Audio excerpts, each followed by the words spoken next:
is me, Boucher. I'm at my studio in Annapolis Royal, Nova Scotia, Canada. I wanted to talk to you about the painting, its significance, and its process of the painting behind me, entitled Dryland Flight Training for Angels, and how it came about. The gathering angels was informed by momentary encounters of spiritual beings, and basically also having to do with the inevitability of getting older, having never seen an angel before, and really wondering how they learned how to fly. I mean, does somebody just take them on a cloud and he, she, it, they, or whoever just gives them a push and say, learn how to fly and you'll become an angel?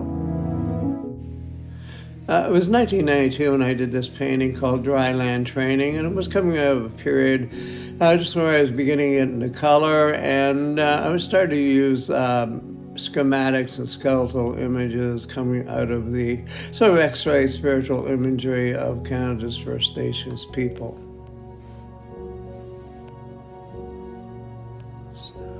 In doing the paintings for Dryland Training, I used vintage photos from swimming for Dryland Training, and basically I used a piano stool and a harness to support and balance the human figure.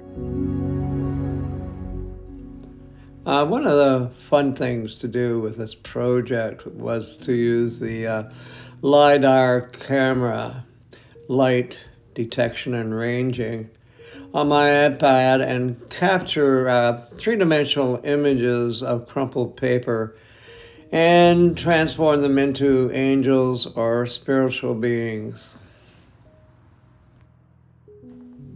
The intent of my painting has always been to have a painting look as a painting unto itself. The premise is to have the painting always look fresh, like I knew what I was doing, and the execution concept and presentation. Some paintings that happen, some paintings I just do and start off. In this painting, Dryland Flight Training for Angels, it took a lot of preparation and studies. I started off using paint chips, which I usually use for Christmas cards, but I did about 40 of them. They take about 30 seconds each, they're quick. I then translate these into sketches, and they help inform the choreography of the painting. I've never seen a real angel before. I've only heard about depictions of them. They have wings, sometimes 6, sometimes 2. But really trying to find an image of an angel that I liked was really, really difficult.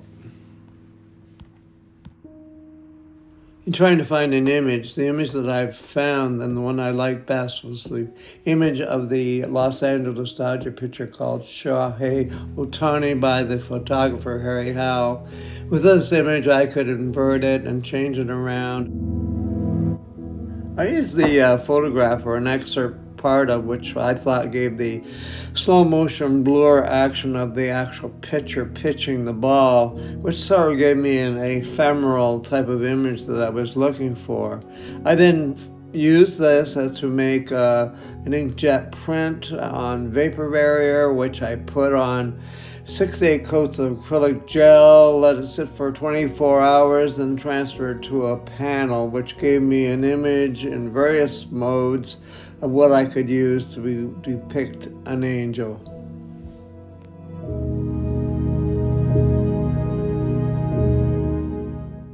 Sometimes the photo transfers work and sometimes they don't, but nevertheless they are a starting point.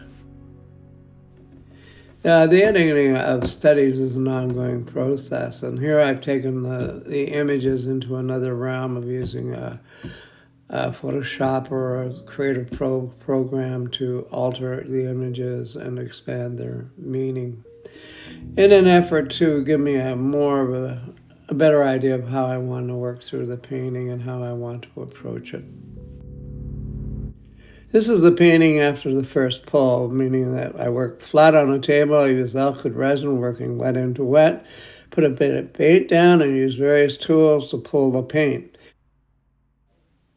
This is flight training upside down, taking a look at it a different way and giving me an idea of the rhythm and the flow of the painting, but also taking a look at the seam and how to deal with the seam in the painting. I usually work on unbroken surfaces. In this case, I had 2 canvases, and I want to put them together and have the seam be incorporated as part of the canvas using the harness and also the stool. I paint with oil sticks, and they have viscosity, very creamy and buttery like lipstick. To move paint around on the canvas and also make marks and gestures, I use a variety of tools. I use traditional tools, but I also use squeegees, shapers and scrapers and erasers with marks cut in them to make marks. This short clip will show you the blue marks, the brush strokes after the first pull. It may take 45 minutes to an hour to do this, but what this does is help inform the rest of the painting. The initial pull of painting may have only taken 45 to 60 minutes, but now the journey begins, and the editing, the adding and subtracting of paint, etc. The next step in my process is to go back to my sketchbook and do schematic drawings of the painting with notations of how to go forward to achieve the outcome I intended. What I do next is usually cut lengths of colored tape and use these to reinforce parallel lines and diagonal lines, and also to incorporate the use of the harness and the stool along with the seam in the painting. I use cutout shapes for the placement of the harness and the foot harness, and also to have a relationship with the seam of the painting. From here on in, the changes become a bit more subtle. One of the more important things was to include the red boots from the 1992 painting. The red boots were sourced from the late artist Nancy Adele, who passed away in 2005, and everybody remembers Nancy's boots, and they just stood out like she did.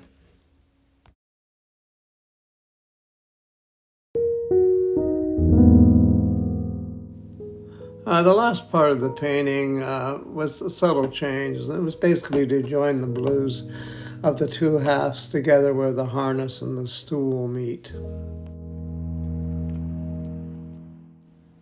This is the finished Dryland flight training for angels. It took about 6 weeks to complete.